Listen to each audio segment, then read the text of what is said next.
Приветствую, коллеги! Меня зовут Ева Коштур, и я очень рада приветствовать на канале всех вновь присоединившихся. И сегодня долгожданный урок, где мы с вами научимся плести трессы на заколку.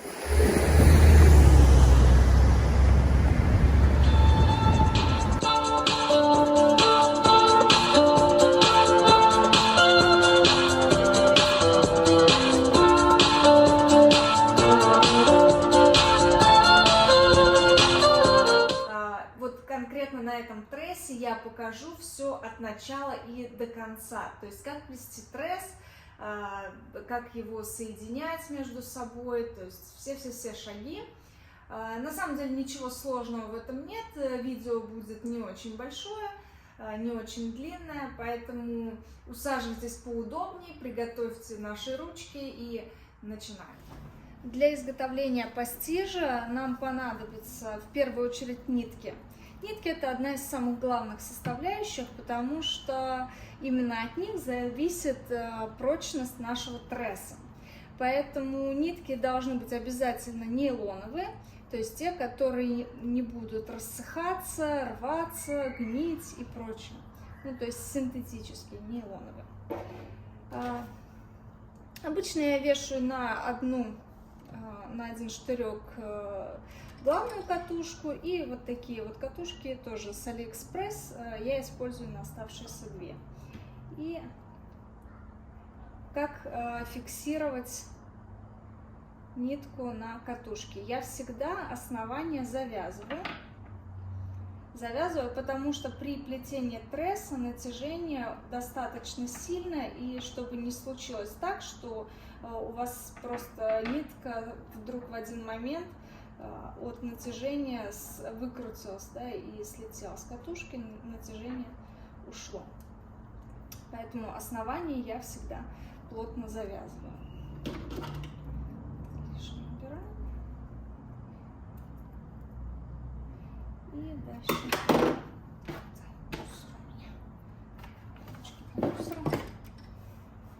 и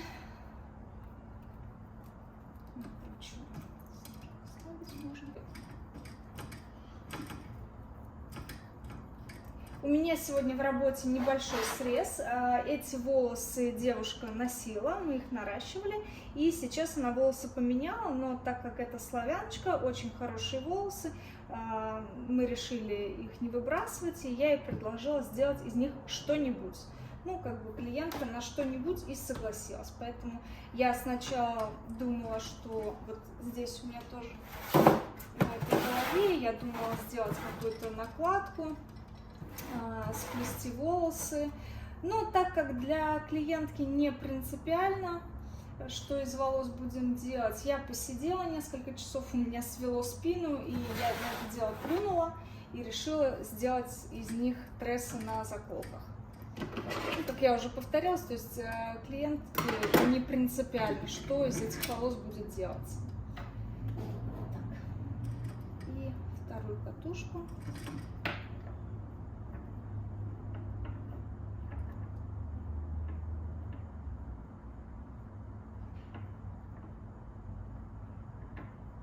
Также хорошенько завязываем.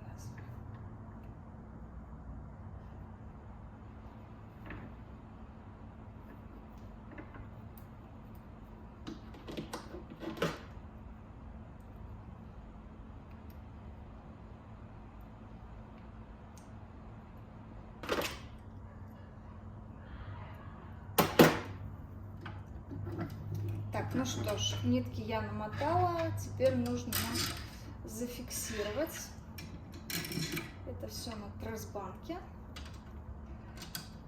Данная конструкция называется тресс-банк. Они продаются, очень много умельцев разных и делают всякое. Но так как для меня достаточно сложно купить что-то подобное в Америке, вот, во-первых, долго ждать, во-вторых, здесь никаких тресс-банков я не видела, чтобы продавали. Поэтому я просто села, нарисовала, и муж мне сделал просто, как говорится, из того, что было. Съездили в магазин и по чертежу собрали тресс-банк. Один большой минус конкретно в этом тресс-банке — это то, что вот эти крепления мы сделали слишком высоко, то есть мне постоянно приходится держать руки на весу, и от этого быстро устаешь. В принципе, для того, чтобы комфортно работать, можно делать это даже вот в самом низу, и когда тресс-банк стоит на краю стола, то волосы, которые не спадают, они, в принципе, за край стола могут не спадать, и руки не будут уставать. Ну, вот поэтому мне приходится максимально высоко садиться на свой стул и держать руки на весу. Так, ну что ж.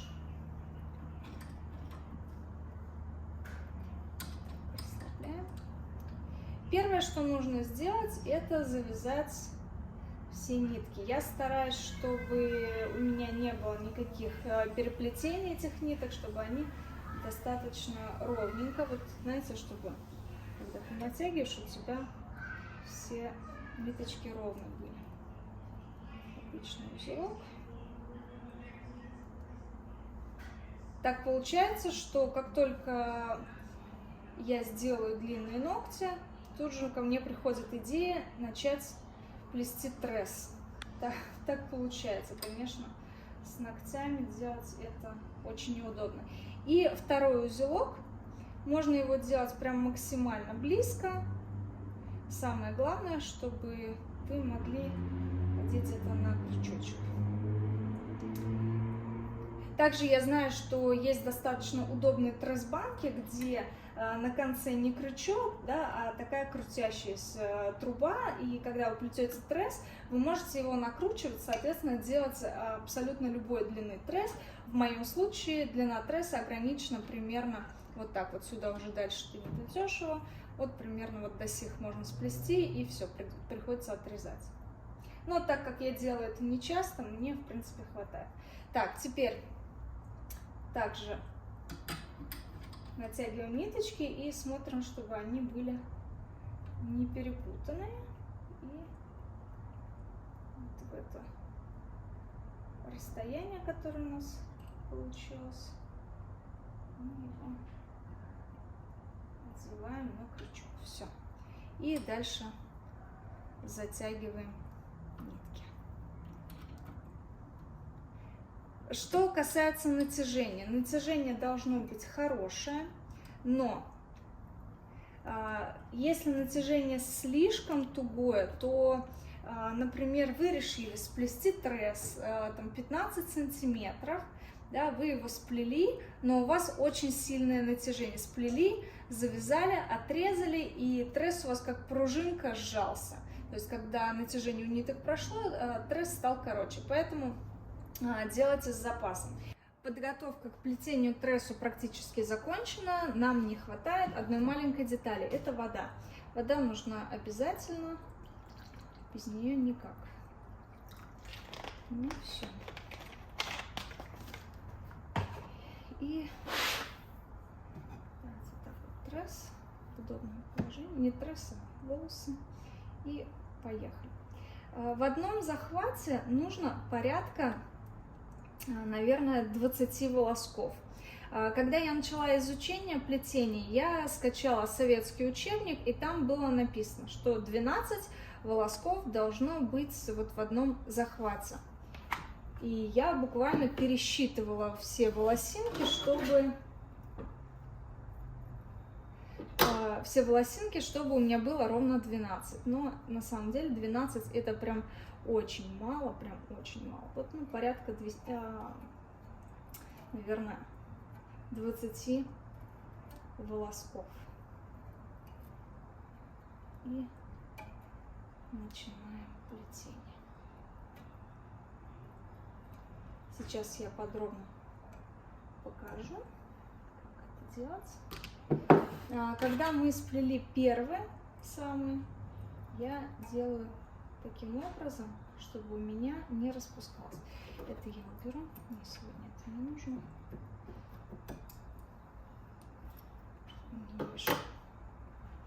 И следующую, опять порядка 20 волосков. Еще такой момент, отрезать или не отрезать вот этот край, да, когда мы захватываем, он где-то неровный, я скажу так, что в принципе, если вы не будете отрезать и у вас он будет заворачиваться, то если вы не отрезаете, переход получается очень-очень плавным, то есть в принципе не видно, вот, но вы понимаете, что если, но опять-таки, если вы волосы не отрезали, они у вас в обратную сторону, то когда тресс намочился, вот это место все может сбиться в колтун, поэтому ну, кто-то отрезает, кто-то нет. Если вы понимаете, что тресс будет часто перемываться, то, конечно, лучше отрезать. Но можно и не отрезать. Я отрезаю. Теперь давайте разберемся с самим узлом. Как это делать? Мы будем считать нитки: первая, вторая, третья. И между второй и третьей сзади заводим прядь, проводим ее над второй и третьей, над второй и первой. Там захватываем, убираем руку, пропускаем пальчики между первой и второй. Забираем прядку на себя, пропускаем вниз, опять пропускаем между первой и второй на себя, запускаем от себя, потом пропускаем между первой и второй на себя и между второй и третьей от себя. Все, готово. Дальше можем протянуть прядь, чтобы минимально остался хвостик. Затянули и увели к собратьям.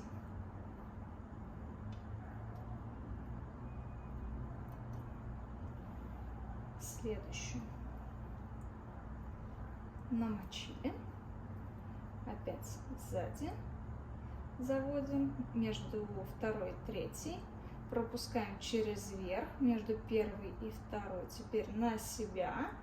Проводим вниз, опять между второй и первой на себя, дальше пропускаем назад, между первой и второй на себя, между второй и третьей от себя, подтягиваем длинную часть прядки, затягиваем и продвигаем к началу трассы.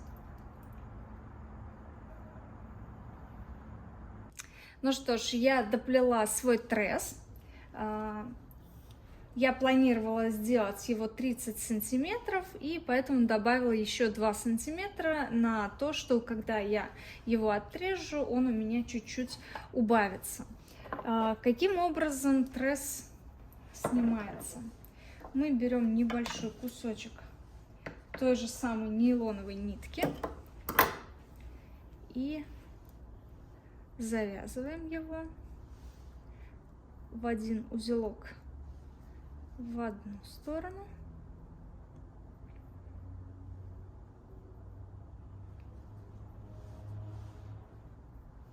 и вот так вот близко-близко. И чтобы не развязался, еще один узелок в другую сторону. Эта нитка у нас будет сниматься, она у нас просто помогает временно, чтобы тресс не распустился. Так, снимаем и просто отрезаем нитки с небольшим запасом. А дальше нам нужно будет завязать край тресса. Так видно или нет? Сделаем обычный узел, не затягиваем его туго. И подтягиваем прям, не знаю, видно, нет, близко к основанию тресса. Вот так прям. Получается, когда мы отрезали наши ниточки, у нас осталось вот 3 нитки, на которых мы плели. И так, сейчас не запутаться. Да, вот у нас ниточку, которую мы изначально завязали, И ее мы аккуратненько иголочкой или чем-нибудь развязываем. И также с другой стороны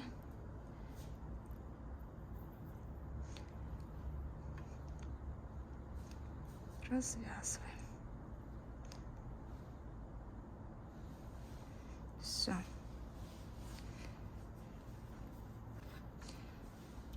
Вот так у нас заканчивается тресс. Сейчас можно, кстати, посмотреть, сколько сантиметров получился наш тресс. Чуть больше 30. И сейчас мы еще его проклеим. И он еще убавится. Так вот. Буквально 4 миллиметра больше 30.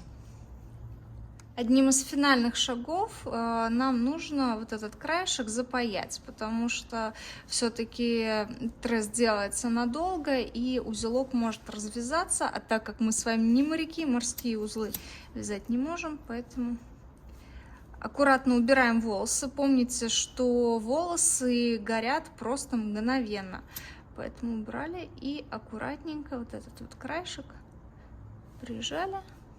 И такими постукивающими движениями все, наш краешек запаян. И с другой стороны точно так же.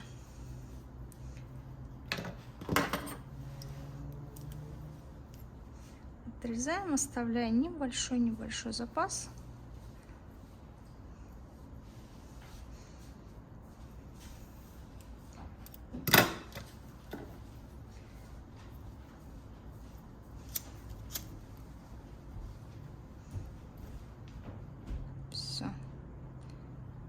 Краешек готов. И также с остальными двумя. Тресс у меня получилось 3. Сейчас мы тоже с ними разберемся.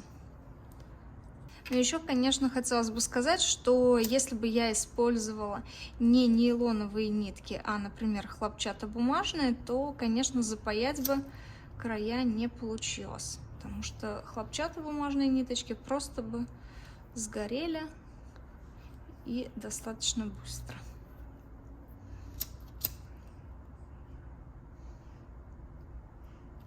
Все, готово. Итак, наши трессы сплетены и так запаяны по краям. И первое, что нужно нам сделать перед тем, как начать их сшивать, это определить, какой из трессов будет сверху и какой снизу. Вот вы можете увидеть, что у нас есть обратная сторона трессов, да, где есть короткие волоски, они видны. И в зашитом трессе их не должно быть видно. Поэтому первый тресс у нас будет вот в такой позиции. То есть там у нас будет наружная сторона, здесь изнаночная. Следующий тресс идет точно так же. Он будет пришиваться следующим. Опять у нас вот эта сторона изнаночная. Получается, вот таким образом будет пришито. И последний тресс пришивается изнаночной стороной внутрь. Таким образом у нас получится, что и с одной, и с другой стороны вот этой внутренней части, где видны короткие волоски, видно не будет. Итак, в сшивании нет ничего сложного, все как учила мама в детстве. Единственное, если у вас тресс получился разной длины, вам нужно это контролировать. Да? То есть у меня, например, вот нижний тресс чуть-чуть, буквально, наверное, миллиметра на 5 на 3 длиннее, чем верхний, поэтому я буду это учитывать при сшивании. Поэтому вот этот у меня чуть-чуть больше выглядывает, второй чуть-чуть меньше. И начинаем сшивать узелочек внутрь.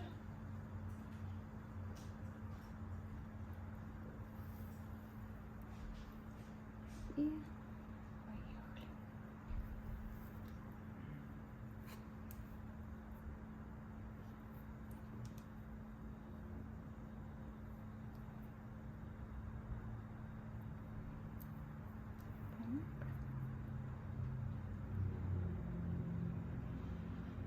Старайтесь, чтобы у вас нитка проходила по серединке тресса, так как мы его проклеили уже.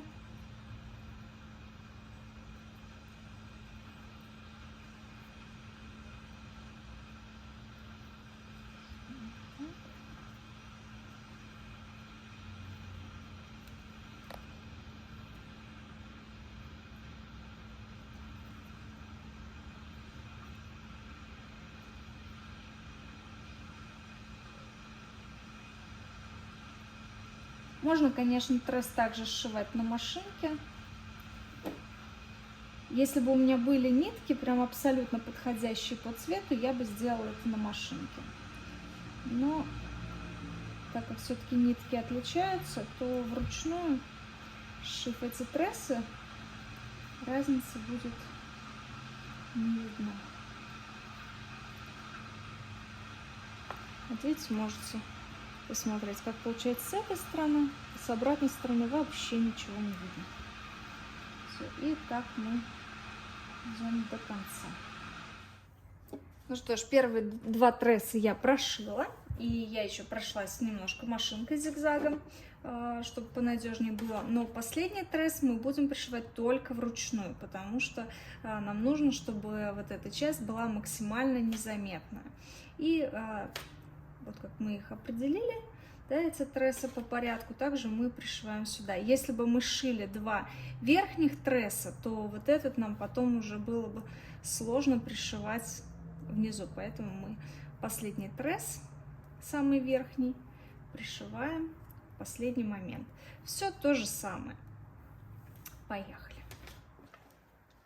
Если разница в длине тресса у вас оказалась значительной, да, там порядка сантиметра, вы боитесь, что сильно промахнетесь, тогда разделите обе части тресса пополам и начните сшивать с середины в разные стороны. Тогда у вас меньше будет разбег, потому что при сшивании может быть такое, что какой-то тресс будет сжиматься, да, какой-то вытягиваться, и в конце разница будет слишком велика. Поэтому можете начать сшивать с середины в разные стороны. Тогда разбег будет минимальный. Ну что ж, наш тресс готов. Полностью пришит. И вы можете увидеть, как получился. Дело осталось за малым.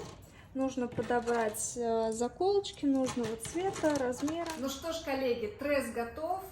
Я пришила к нему заколочки, и он отправляется к своей хозяйке. Я, в свою очередь, надеюсь, что этот урок был для вас полезен. Теперь для вас перестало быть секретом, что же делать с волосами, которые остались после наращивания, если они еще в неплохом состоянии, но уже по какой-то причине клиенту не подходят. И сейчас вы всегда можете предложить клиенту сплести из этих волос трессы, ну и прибавить 0 в конце к вашей зарплате. Также, друзья, так, это у нас отправляется к своей хозяйке. Также, друзья, я хочу предложить вам снять видео, например, как делать накладной хвост на заколке. Вот для примера покажу вот такой красавчик. Либо, например, как можно сделать накладную косу. Ну вот данная у меня чуть-чуть не доделана, тут сверху такие 3 косички. Данная коса делалась из достаточно коротких волос, которые у меня долго лежали, висели точнее, были не востребованы, и я сделала из нее и из этого хвоста вот такую шикарную косу. Пишите в комментариях, что вам интересно, и обязательно ставьте лайк, чтобы я понимала, что вам интересен такой формат видео. А также, друзья, приглашаю вас в свой инстаграм, вот здесь вот, добро пожаловать. И встретимся в следующем уроке. Не забывайте ставить лайки, это меня стимулирует к выпуску новых видео. До встречи, друзья, пока!